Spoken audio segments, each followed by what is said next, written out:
एक मालिक और एक उसके नौकर के बीच जो भी पैसों की लेन देन है, जिसने जिसकी उधारी रखी है, इन सब से तुम्हारा क्या वास्ता है? तुम्हारा कोई वास्ता नहीं है। तो इन सब में मत पड़ो। कौन सच बोला, कौन झूठ बोला, तुम्हें ये भी नहीं पता।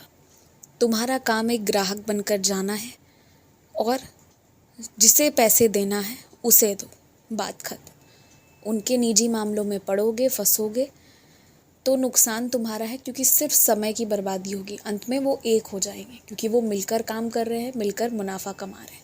ध्यान रखना इन बातों का। कोई भी अगर तुमसे इसलिए पैसे मांगता है कि उसके बटुए की चोरी हो गई है, उसके पास कुछ भी नहीं है, वो घर तक नहीं पहुंच सकता, घर पहुंचने में असमर्थ है, तो उसे मदद करने से पहले वो जो जानकारी दे, पहले वो सुनना। और अगर ज़रूरी लगे तो जिस परिसर में भी हो, वहाँ के जो लोग हैं ना, उनको ज़रूर उसके बारे में आगाह करना। और फिर तुम्हें लोगों से बेहतर समझ आएगा कि वो व्यक्ति सच में ज़रूरतमंद है या वो बस तुमसे पैसे लूटने की कोशिश कर रहा है। अगर तुम्हें आवश्यक लगे उसकी सच्चाई जानने के लिए, तो तुम ये भी कह सकते हो कि तुम पुलिस अधिकारियों की सहायता ले रहे हो उस व्यक्ति को घर पहुंचवाने में। और अगर वो सच में सच्चा होगा ना, तो तुम किसी ज़रूरतमंद की सहायता कर दोगे। और कोई गलत होगा तो अपनी रक्षा करोगे। इसलिए कहने से हिचकिचाना मत। और ये बात मैं तुम्हें इसलिए बता रहा हूँ कि हमेशा सीधे रास्ते से जाना चाहिए। टेढ़े मेढ़े रास्ते, किसी के भोले से चेहरे देखकर, आँखों का भोलापन देखकर बहना नहीं चाहिए, क्योंकि बहुरूपिये आजकल बाज़ार में बहुत सारे घूम रहे हैं। तो इस चीज़ का भी ध्यान रखना।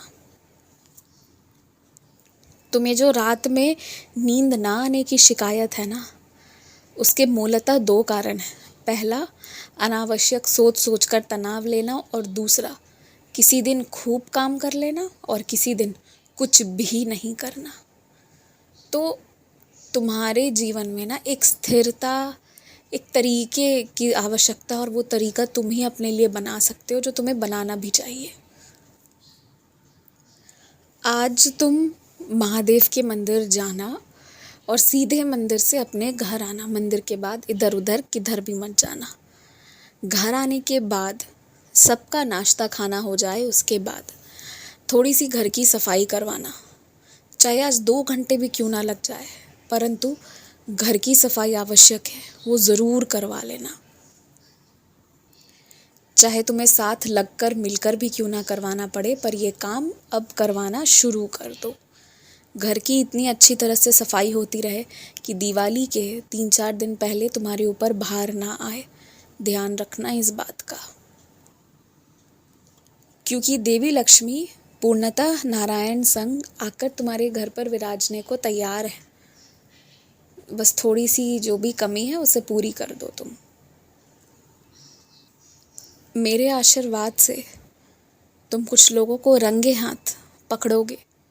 गलत तरीके से कभी भोजन पकाते तो कभी चोरी करते, और उन्हें तुम बहुत सही तरीके से टोकना, सही शब्दों में टोकना, जिससे उन्हें अपनी गलती का एहसास भी हो और उन्हें ठेस भी ना पहुँचे।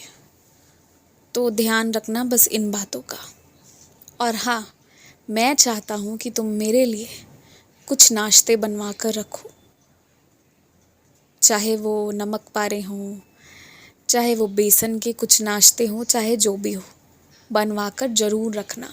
और कोई उससे पहले जूठा ना करे। सबसे पहले वो भोग मुझे लगना चाहिए। ध्यान रखना इस बात का। आयुष्मान भव, दीर्घायु भव, यशस्वी भव।